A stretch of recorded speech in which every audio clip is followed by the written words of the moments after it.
નમસ્કાર, હેડલાઇન ન્યૂઝમાં આપનું સ્વાગત છે। હું છું શ્વેતા।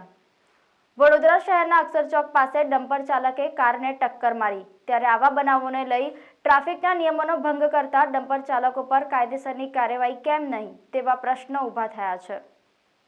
વડોદરા શહેરમાં અવારનવાર ડમ્પર ચાલકો બેફામ વાહન ચલાવી અકસ્માત કરે છે, પરંતુ ટ્રાફિક વિભાગના કર્મચારીઓ કડક પગલાં લેવામાં નિષ્ફળ રહે છે। પહેલા પણ ડમ્પર સાથે અકસ્માતમાં પોલીસ સહિત વડોદરાના નગરજનોને મોતને ઘાટે ઉતાર્યા છે, પરંતુ તંત્ર હંમેશા આંખ આડા કાન કરતું જોવા મળ્યું છે। આજે ફરી એકવાર વડોદરા શહેરના અક્ષર ચોક પાસે નિશા ટ્રાન્સપોર્ટનું ડમ્પર એક ગાડીને અડફેટમાં લીધી। ડમ્પર ચાલકે ઓવરલોડ ગાડી ભરી હોય તેવી શક્યતા હતી।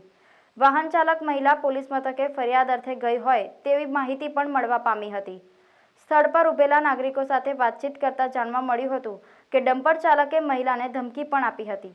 ત્યારે આવા ડમ્પર ચાલકો સામે ટ્રાફિક અધિકારીઓ દ્વારા કેમ કાર્યવાહી કરવામાં નથી આવતી તેવા પ્રશ્નો ઊભા થયા છે। આ બાજુની જમણી સાઈડની આખી સાઈડ ઠોકી દીધી, આખો પાછળનો દરવાજો બેસાડી દીધો અને પછી મારી વાઈફને ધમકી આપે છે કે હટી જા રસ્તામાંથી, નહીં તો ઉડાડી દઈશ કે છે।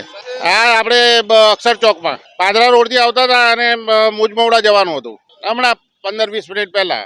એટલે આ એક આજે ડમ્પર વાળા છે અને એક ટ્રાવેલ બસ વાળા પ્રાઇવેટ જે બધા જે રીતે વાહનો ચલાવે છે એની સામે સખ્ત કાર્યવાહી થવી જોઈએ। અને આ ગમે તે રીતે આ લોકો જવાબ આપે છે, લેડીઝોની સામે ઉદ્ધત વર્તન કરે છે। મારી વાઈફને ધમકી આપે છે કે સાઈડમાં હટી જા નહીં તો ગાડી ચડાવી જઈશ ઉપર। હવે એમાં તો આ પોલીસ જે એક્શન લે ખરું, હવે આપણે કહીને શું થવાનું છે? આપણે તો વારંવાર કહીએ છીએ આ બધી વસ્તુઓ। હું હમણાં બિલ ગામ જવાનું હતું, ઉદલપુરથી કપચી 27 ટન। હા, કશું નહીં, રોયલ્ટી પ્રમાણે ના, ખોટી વાત છે। હા, પણ મેં 3 વાગ્યાનો નીકળ્યો, 10-15-20 મિનિટ તો અહીંયા જ લાગી ગઈ। 3 વાગ્યાનો બેઠો છું। જાણી જોઈને તો ના માર નાખે સાહેબ, મારી ના નાખીએ ને કોઈને જાણી જોઈને।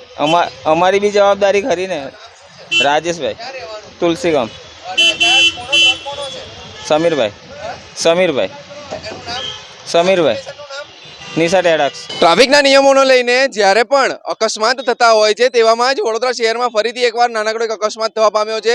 અક્ષર ચોક પાસે એક ટ્રક ડમ્પર દ્વારા એક વાહન ચાલક એટલે કે 4 વ્હીલને ટક્કર મારી દેવામાં આવી છે। આપને ખબર છે કે વડોદરા શહેરની અંદર પંડ્યા બ્રિજથી લઈને અક્ષર ચોક સુધી સૌથી મોટામાં મોટો અટલ બ્રિજ બનાવવામાં આવ્યો છે, પરંતુ આ બ્રિજ પર પણ અકસ્માત થયા છે।